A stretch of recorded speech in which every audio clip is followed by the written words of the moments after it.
In this episode, Jeff Abraham, CEO of Promescent, makers of a magic boner potion, and I came up with a few sketches.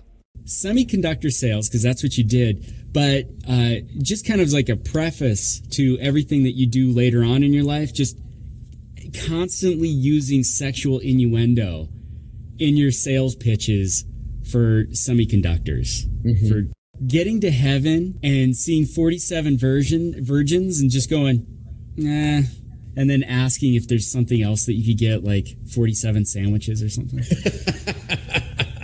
The exact opposite of Promescent. Not to reveal too much, but I actually have the exact opposite issue. Let me tell you something. That's really not an issue for your partner. It's more of an issue for you. That last one wasn't exactly an advertisement. Or was it? Which one of these did we pick? You'll find out on this episode of... It's a sketch comedy podcast show.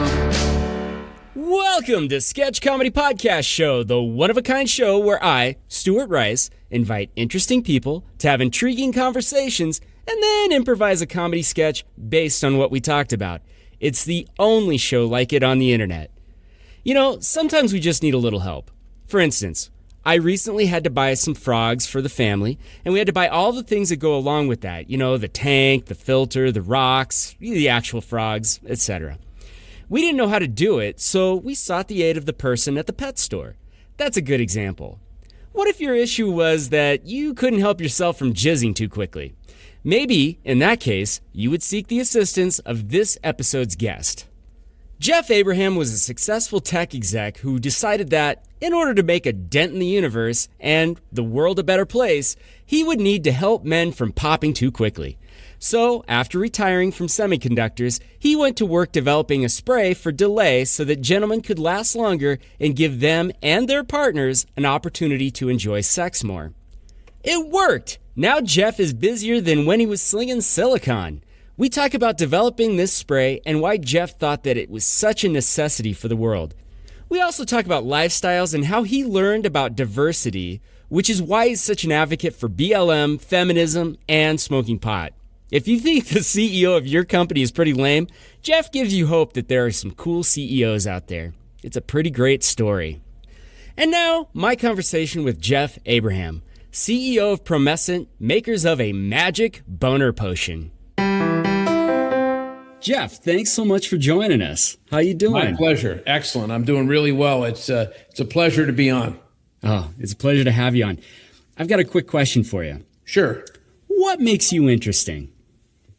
What makes me interesting? Yeah. I think the fact that I'm a 64-year-old white CEO that is a vicious supporter of Black Lives Matter, that is a vicious supporter of women's equality and rights, that still openly, freely admit that, you know, I love to get high and alcohol's not my drug of choice. The fact that I'm the CEO of a sexual wellness company after a 30-year distinguished career as a semiconductor executive and retiring, which is the most circuitous route ever to becoming the CEO of a sexual wellness company that you could possibly ever take. And I decided to retire at 53 because I have lupus and diabetes and I had good success. And here I am working twice as hard as I did in my first career. You know, I'm multi-layered, you know, like almost everybody reminds you of someone else. People tell me there's no one that reminds me of you. You know what I mean? Like, you obviously do not give a shit. You know what I mean? And I go, no, I don't. I really don't. Because to me, life is about experiences, and there are no mistakes if you learn from them, except if they're tragic and they kill you. That's obviously a mistake. You know what I mean? I told my son when he was growing up, you know, really and truly embrace life, live it. Just don't make mistakes that aren't correctable. Like you go to jail for 10 years, you die. You know what I mean? Like Those are mistakes that alter your life in a negative way forever, you know, but feel free to march to the beat of your own drummer. Feel free to experience life and follow your instincts. And, you know, I learned that at an early age, probably in my late 20s, early 30s. I wish I would have learned it earlier. And I try to tell my son, his friends, and other young friends that I have, the sooner that you self-actualize and get to the feeling you stop giving a shit about what other people think, the happier you're going to be. Yeah. Well, that's, Maslow's hierarchy of needs, right? That you got to feel that safety first. And I think that's the part that a lot of people miss out on is the safety aspect, because you can't get to that self-actualization until you get past the safety. I actually love being on edge. Okay. To me, safety is the most overrated virtue in life. You know what I mean? Like, you don't really get to experience a lot if you just cling to the safe. I grew up really poor. We didn't have much. And I remember that I had a reasonable job out of college. I was making 24 grand a year. And this is 1979. Had a company car and expense account.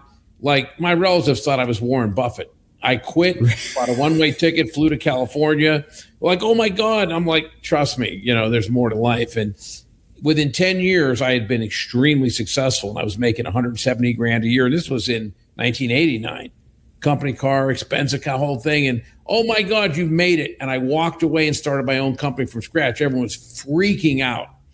And then I retired and then came back to do this. And, it's funny. Every time someone always asks me, like, what is your contingency plan? I go, I don't have a fucking contingency plan. They go, what do you mean?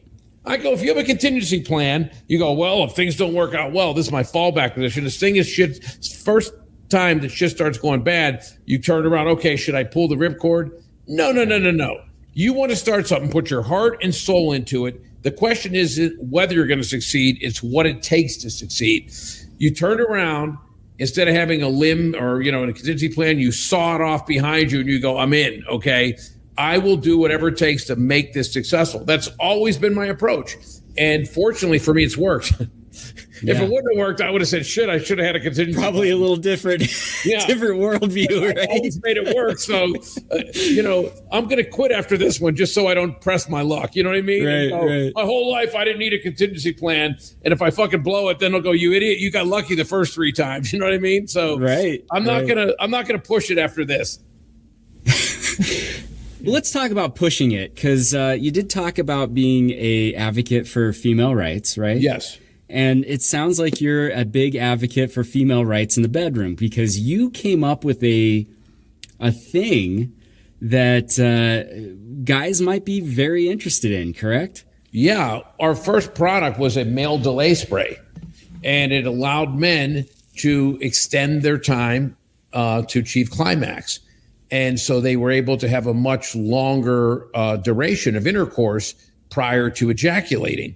And here's what I tell people, like, you always hear those jokes and, memes about, finishing before your partner, finishing too quickly, early or premature ejaculation. If a man prematurely or early ejaculates, he still ejaculates. He still has an orgasm. He gets to the promised land. The female's on the other side going, excuse me, sailor. Okay, how about me? I'm over here. Okay. I mean, even though it only lasted 30 seconds or 2 minutes, you still, got your just reward. What about me? And so women embraced our product as enthusiastically, if not more enthusiastically than men did.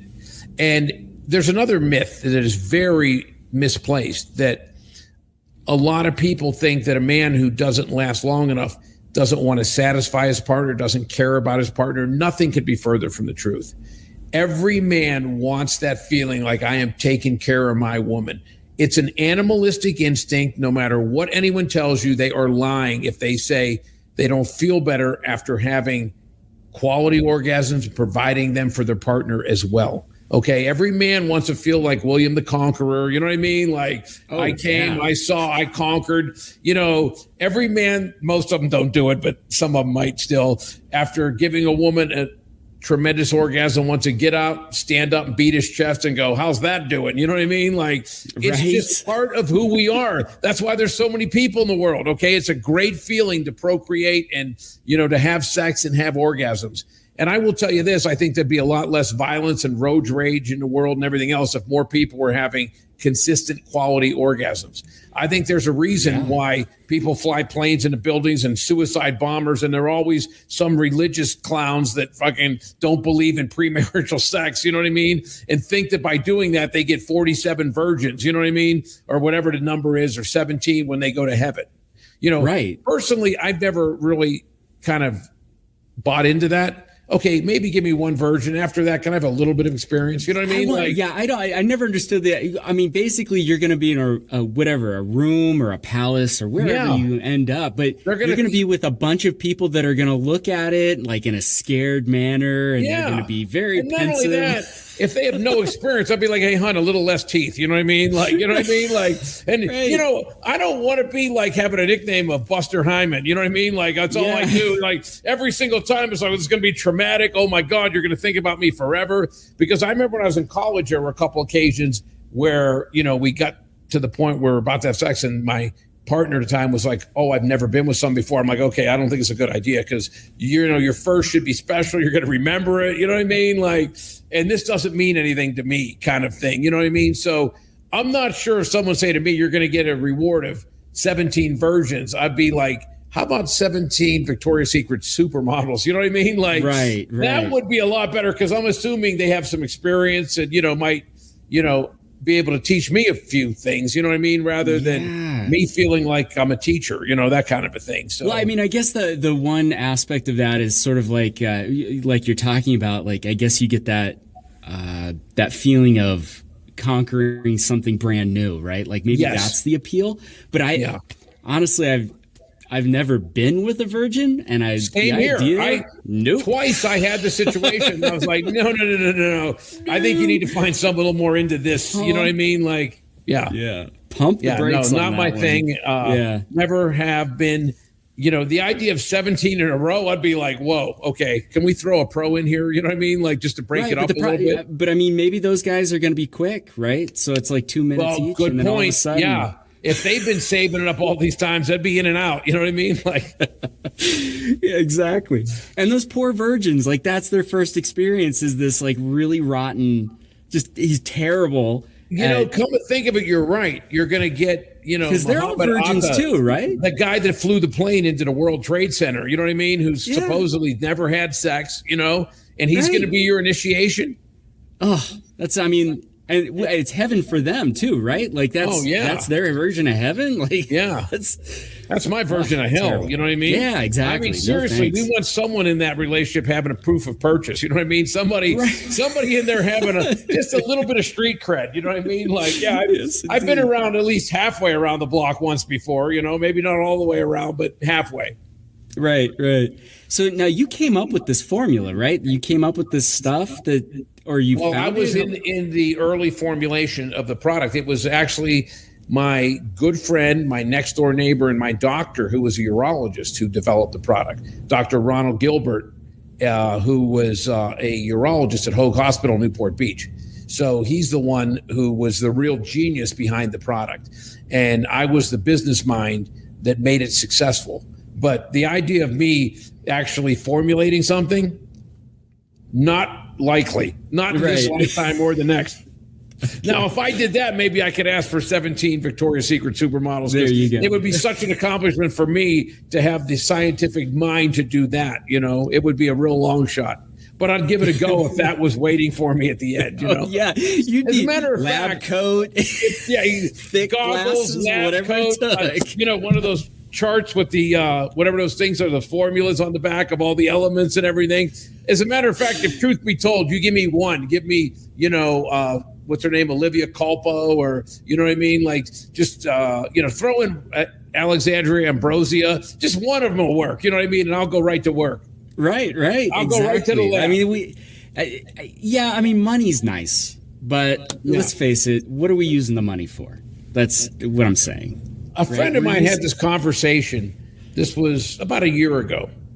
And we started really, really breaking down what in your life isn't really either directly or loosely affiliated with you getting either women or men higher quality partners.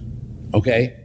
If you really think about it, obviously, the more money you accumulate, the more power you accumulate, your dating options become much stronger. That's just a fact. And anyone who says that's not true is full of shit. That's a fact. Okay. People go to the gym and they're like, I just love the fact that it makes me feel better about myself. Bullshit. Okay. If that's the case, you'd be probably climbing a mountain somewhere. You know what I mean? Instead of going to a gym and prancing around, making sure you had your finest Lululemon on, both men and women. Okay. Seriously. Okay. You know, getting facials, getting your hair cut, getting your beard trimmed. Everything is always about making yourself really as palatable, as attractive as you can to the opposite sex or the same sex, depending upon your orientation. Right. And to be honest with you, I don't think there's anything wrong with that. Why do we have to deny that and pretend that that's really not the motive behind? Because the ability to be with someone, not just from a sexual standpoint, everybody wants to have someone special. Everybody wants to feel loved. Everybody wants to feel connected, okay? And a lot of what we do is directly attributable to increasing our options to finding that person. Or if you have that person, keeping that person. Right. Oh, yeah. So I lately, my girlfriend's been going to the gym, right? All of a sudden, I was like, wait a second. I'm not going to the gym. So I bought a kettlebell, and now, like, at home, while I watch YouTube videos in the morning, that's what I'm doing is I'm using the kettlebell. Pumping it out. You're going, just in case she's in a gym and goes, you know, this guy's almost as funny, you know, good guy, but he's kind of a little more toned. You're going, wait a second. Yeah, I better do something. I better add like at least an inch to the arms or something, right? Yeah. Mm-hmm.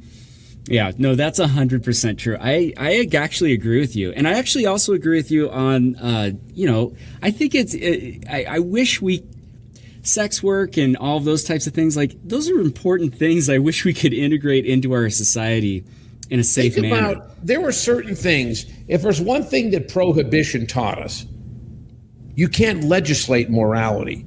Mm-mm. All you do is drive it underground. And that's why this whole bullshit in Texas, we're outlawing abortion. Fuck you. And the horse you rode in on, you're in Texas, so you're probably on a horse. You know what I mean? Because you're not ending abortion, okay? What you're doing is forcing people to go to a back alley or some unauthorized clinic, and you're making it more dangerous to get abortion, okay? The idea that weed was outlawed it's still outlawed in some states, but what is it, 20 states now? Are you fucking kidding me, okay? The idea of weed being dangerous, but alcohol not being dangerous is the craziest thing I've ever heard in my life. I've been high 3,000 times in my life, okay? There are 3 things that I like to do if I'm high. Listen to music, have a sandwich, or make love to whoever I'm dating, or, you know, whatever, okay? None of those 3 things are well, I was going to say none of those 3 things are bad, but you better talk to whoever I'm dating. I know 2 of them aren't bad. Maybe whoever my partner is, go, well, the one's marginal, I put up with it, okay? But those things aren't violent, they're not dangerous, at least to me, you know what I mean? But when you drink, you tend to get loud, argumentative, you get into arguments, you get into fights, you're dancing around in a club with a lampshade on your head. God forbid you get behind a wheel, you know what I mean? And you're driving, swerving, and I'm fine. It loosens inhibitions. If you ever get behind a wheel and you're high, you're driving 4 miles an hour, you put on your turn signal 20 minutes before you turn. If you hit something, you won't even dent it. You're only going 4 miles an hour. The car just stops. You know what I mean? I've never been in a fight when I was high. If someone started squaring up on me, I go, dude, have a sandwich. Here, listen to music. Hey, make love to your girlfriend. If that doesn't work, here, make love to mine. I'm not in the mood to fight. You know what I mean? Like, whatever it takes to get out of this confrontation, I will do it. So I can just sit here and enjoy my buzz. You know what I mean? Like, yes. let's not really get physical here. You know what I mean? And so I never understood that. And I remember when I lived in California before I moved here, it was like, well, they made it for medical reasons. Fuck you. Okay. Yeah. So right next to every weed shop, there was a doctor's office. You'd go in there, he'd go, tell me you have a migraine. Okay. I have a migraine. Okay. Here's your prescription. Yeah. Really? Okay. Are we in that stage that we have to have an excuse? I mean, it's ridiculous. Okay. Weed is less dangerous than alcohol in many respects. Now, the fact that you can vape it or have a gummy or whatever, it doesn't even ruin your lungs. Okay. So It's even more, safe. So I never quite understood that whole circle jerk. Plus, Jeff, have you ever met anybody who was like, I would smoke the reefer, but the law says.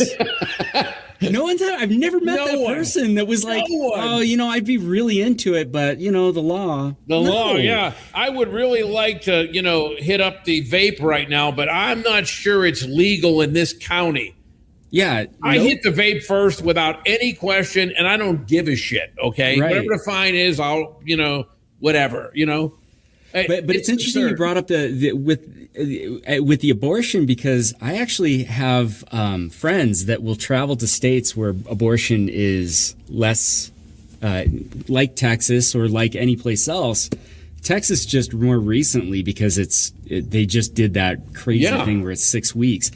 But they break the law. They'll go into the state and they're doctors, but they'll clandestinely set up shop, take care of as many as they can, and then exit stage left. Well, they need to, because, here's the thing. The same morons that passed that law are the right to lifers that vote against subsidized child care, that vote against, aid to families with dependent children. And so they're literally... vote for capital punishment. Yeah. It's like, I guess it's all in the timing. You know what I mean? It's like, you can't kill them before they're born, but you can certainly kill them after. You know what I mean? It's like, Yes. Wait, what? But they're also the same jackasses that don't want fucking, publicly funded contraception. You know what I mean? And they don't want sex taught. Wait a second. Take the same energy you're putting into fighting abortions into educating people so we don't need as many abortions, okay? If we made sure that everyone had contraceptions, that'd be far fewer abortions. If we literally educated people on sex and told women it's not a sin to enjoy sex. It's not a sin to be promiscuous like men are. Because I've been in situations in my life, now I'm 64, when I was younger, and I'm sure this still exists, that a lot of women feel if I plan for sex and I know I'm going to have it, then that means I'm totally down with it. According to my religion, it's a sin. But if it happens spontaneously, like it was out of control, I don't feel as guilty. Fuck that. Okay. Use proper protection so you don't get diseases, so you don't get unwanted pregnancies. Okay. Let's stop pretending that sex is a religious experience or it's some satanic ritual or something. It's a bodily function, just like eating and urinating. And you get an urge. If you're a woman, your clitoris, gets aroused and you moisturize. If you're a man, you get an erection. Okay. They do that for a reason. So the species will continue and we procreate, but it also creates opportunities for orgasm, which makes people feel good. They're going to do it. Remember you're probably too young, the Nancy Reagan thing, just say no to sex. Just say no. Yeah. I got news for you. I was 16 once, 48 years ago. Okay. When I got an erection, there was one thing I would say, okay, who can I use this on? You know what I mean? It was like the idea of saying no, the little head was speaking, the big head just listened. Okay. Let's find a way to make this feel good. Okay. The idea of just say no is the most asinine thing. Then I read something that, a lot of these places like Utah where they preach abstinence, where anal sex and everything is out of control now. They're going, well, technically, wait, since when is that different? Or I'm like, are you kidding me? Okay. I'm like, so having anal sex is okay. I guess if you want it, you claim to still be a virgin because, I'm like, wow, okay, that's unique to me. Yeah. I mean, that's a worldview. It does not make any sense.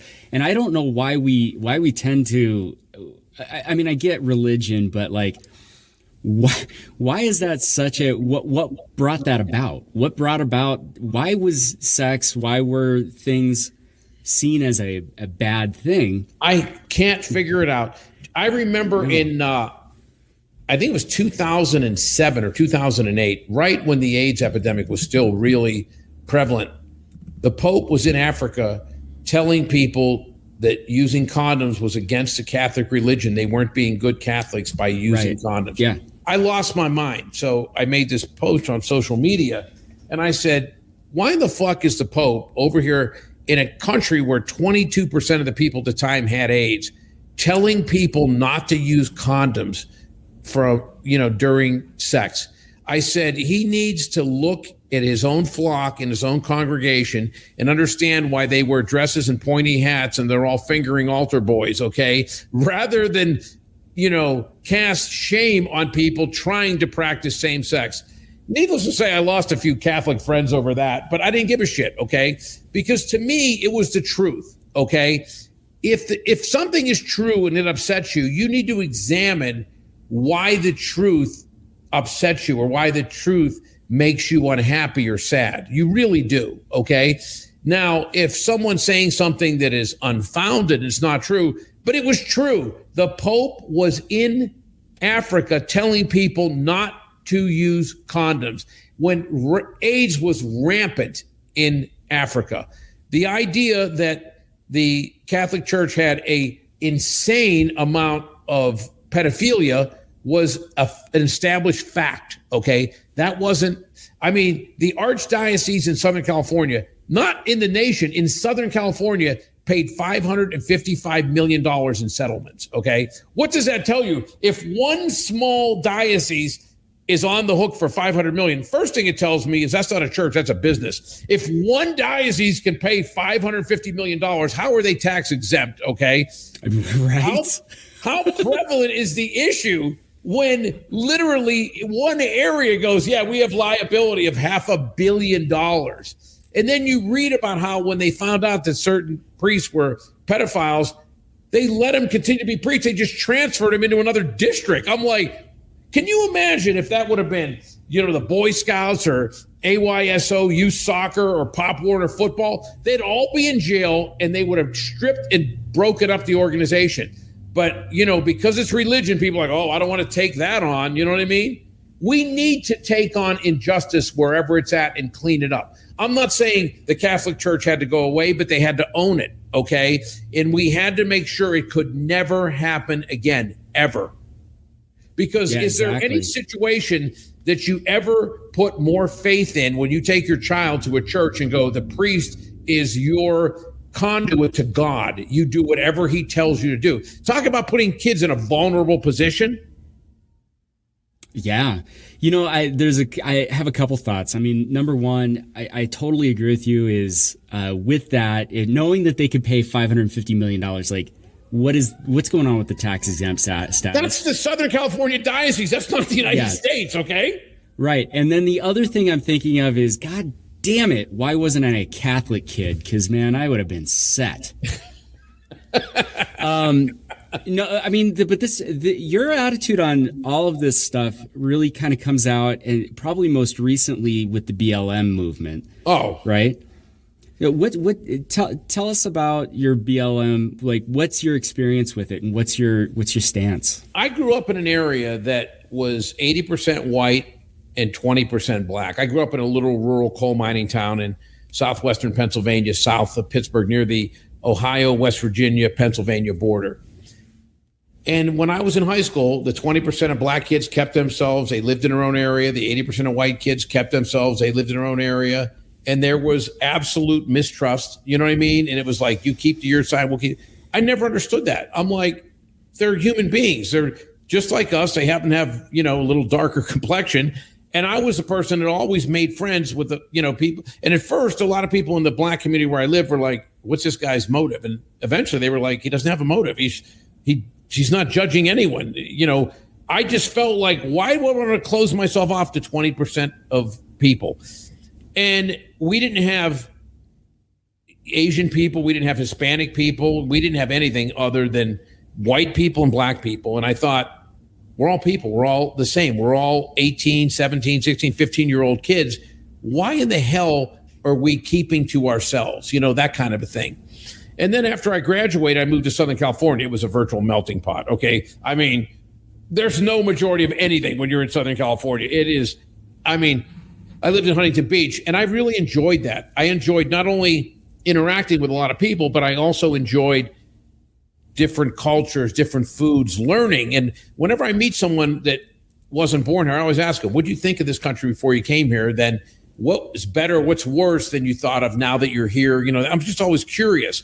But I've always maintained a lot of black friends, even in my work environment. And I'm a father. I have a 32-year-old son. and he is my world. I adore him. Okay. I'd give my life for him. I don't want to. I hope I never have to. I'm not suggesting it, but if it ever came down to it, I would. And I have never, ever had to worry when he went out at night about him being arrested, beaten, or possibly murdered because of the color of his skin. And I can only imagine, I know how much I love my son, and I know what I'd feel like if he was unfairly treated. So being a human being, I know friends of mine that are black that have children. I go, I can't fathom what that feeling would be like.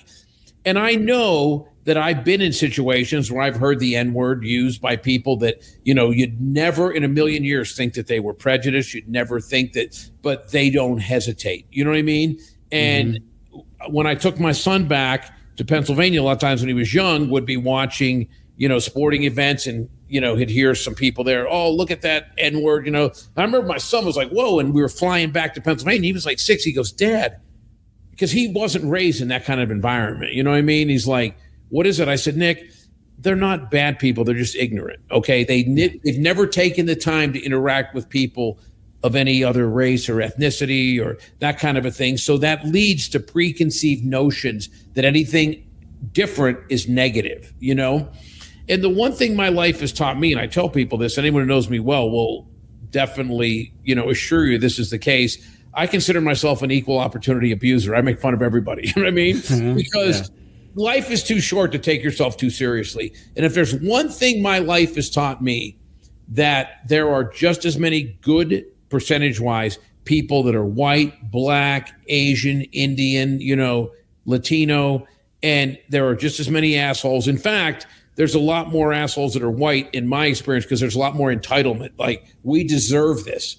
And I feel that a lot of times immigrants feel like they have to earn things that white people feel like they are just given because they were born here, that kind of thing. I remember when I first moved to California, they had this real popular license plate frame. It said, welcome to California, now go home. Yeah. Okay. It was everywhere in California. And, I've never been shy. And I told people, I go, you know why most people out here have that? Because they can't compete with people like me that moved from Pennsylvania and are so appreciative of not having 0 degree, 20 below weather in the winter and not having 95 degrees with 92% humidity in the summer. So when I went there, I worked my ass off. And I remember I got 3 promotions in my first job in 2 years. And I went to my second job. Then I ended up owning a company in 7 or 8 years. And it was because I was like, are you freaking kidding me? To stay here, I'll do whatever. In California, that's why they had that, California, now go home, because everyone would come in there with this work ethic. You know what I mean? And go, this is like a dream. I moved there March 13th in 1992. I remember that because my dad's birthday was the day before. I wanted to spend his birthday. I flew there.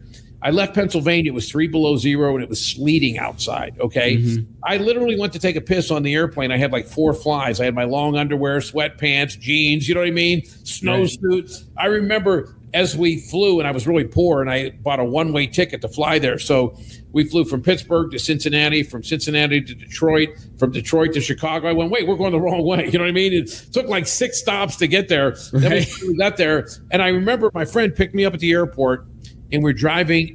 This was in 1982. So the old style bank, they had those little things that would turn. It said Sumitomo Bank. On one side, it had the temperature. On the other side, it had the time.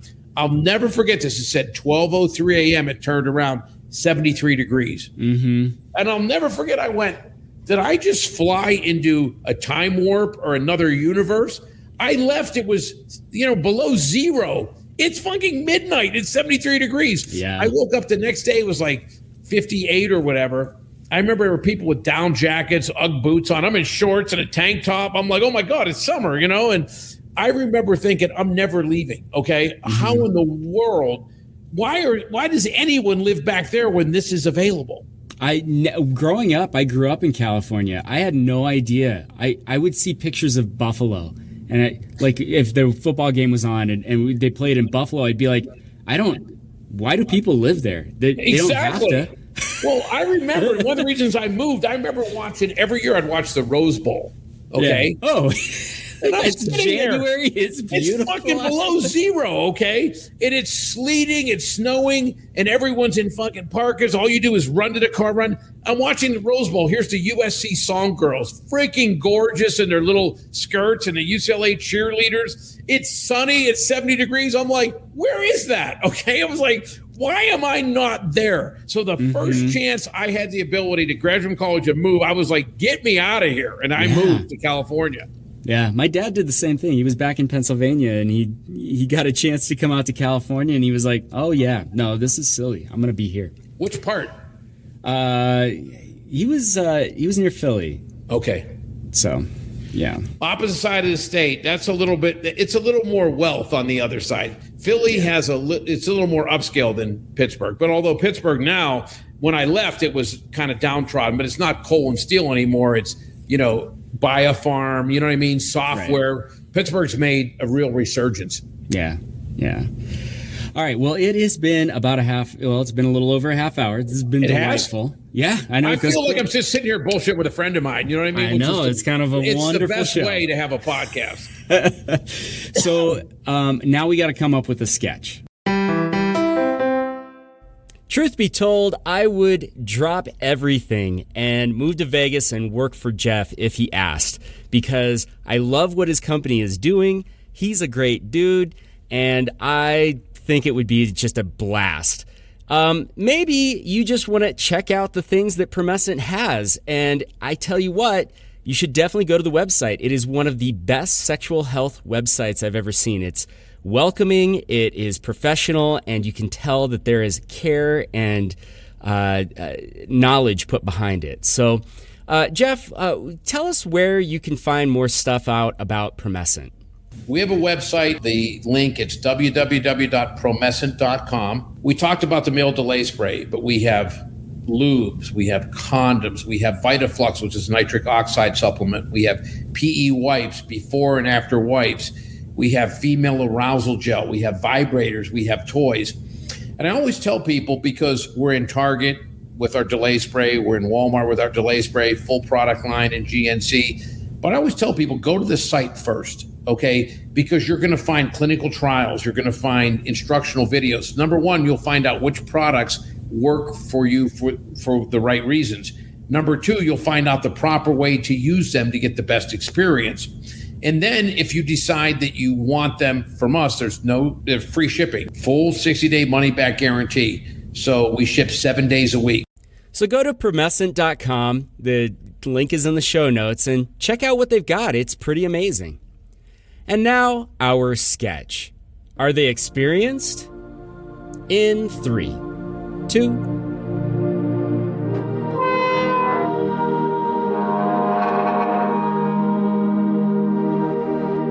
I would say I'm glad to see you, but I'm sure that you're not here under optimum circumstances. I witnessed the last, 3 months of your life. The cancer was really bad. I know it was hard, you know what I mean? And, you took your pledge to Allah and you flew the plane into the building, and here you are, okay? But you did not come here in vain. Oh, this is such good news. I am very excited.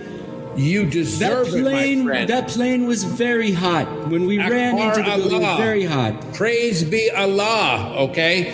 We are here, okay? I have a room set up for you, okay? The finest meats and cheeses. I have 47... I am allowed to eat meat here? Yes. That's one of the advantages of coming to heaven. The earthly sacrifices that you made. Now you're going to be rewarded. Not only that, I have 47 women for you lined up, certified 47 virgins. Women? 47. Never, no infidel. No one has ever touched these women. They are all intact. Everyone. Wait, did you just say that they... What do you mean by that? They are intact. The sheath, the hymen's still there. They are certified virgins, each one. And just because it's you and you are heroic, you don't have to keep the burqa all the way on. You can lift it up and crawl underneath. They still have to remain covered. We still want to adhere to Sharia law, but you will be allowed to crawl inside the burqa to perform. But they don't know what they're doing? No, but I'm sure that their instincts will take over. Is this not acceptable to you? Well, the problem is I did follow the laws very closely, and so I also have never had relations with anybody. Oh. Including myself. I don't really know what to do. So you've never even pleasured yourself?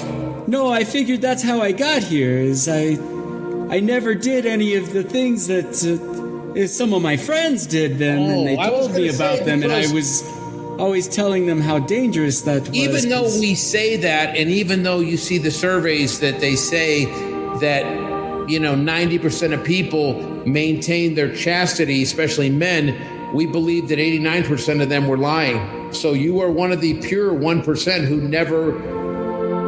never broke down.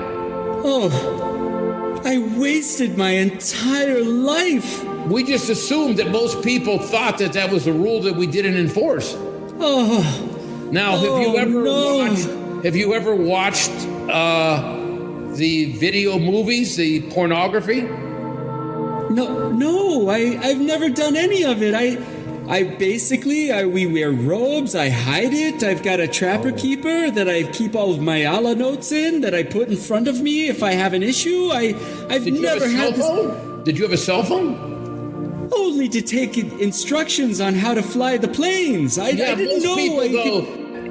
You will be very pleased when you see the women. Maybe instinct will take over when you see these beautiful women that even without prior experience, I think they call it on Earth autopilot. Okay, let's go take a look. Maybe you're right.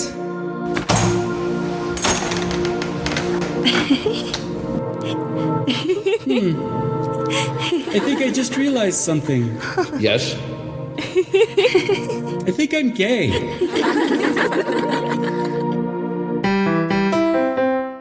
Thank you so much for joining us for Sketch Comedy Podcast Show. We hope you enjoyed listening to it as much as we enjoyed making it. Make sure to head over to sketchcomedypodcastshow.com. There you can subscribe to the show, head over to YouTube and watch some of the videos and sketches we've done there. Maybe head over to Patreon and become a patron to the show. That would be so much appreciated. Or you can leave a review someplace. Or, if you're feeling really saucy, apply to be on the show. I appreciate every single one of you that listens to this show, and I would love to hear more from you. Now I gotta get this out of the way. Sketch Comedy Podcast Show is protected under a Creative Commons Attribution No Derivatives 4.0 International License, which means that if you would like to reproduce anything in the show, please contact the show so that I can get you the right material for it. And also, this show is copyright 2022 Stuart Rice. Every day we are given a choice. Can we do the funny thing or the not so funny thing? I'm going to urge you to do the funny thing today and create an improvised comedy adventure of your own. Take care. See you next episode.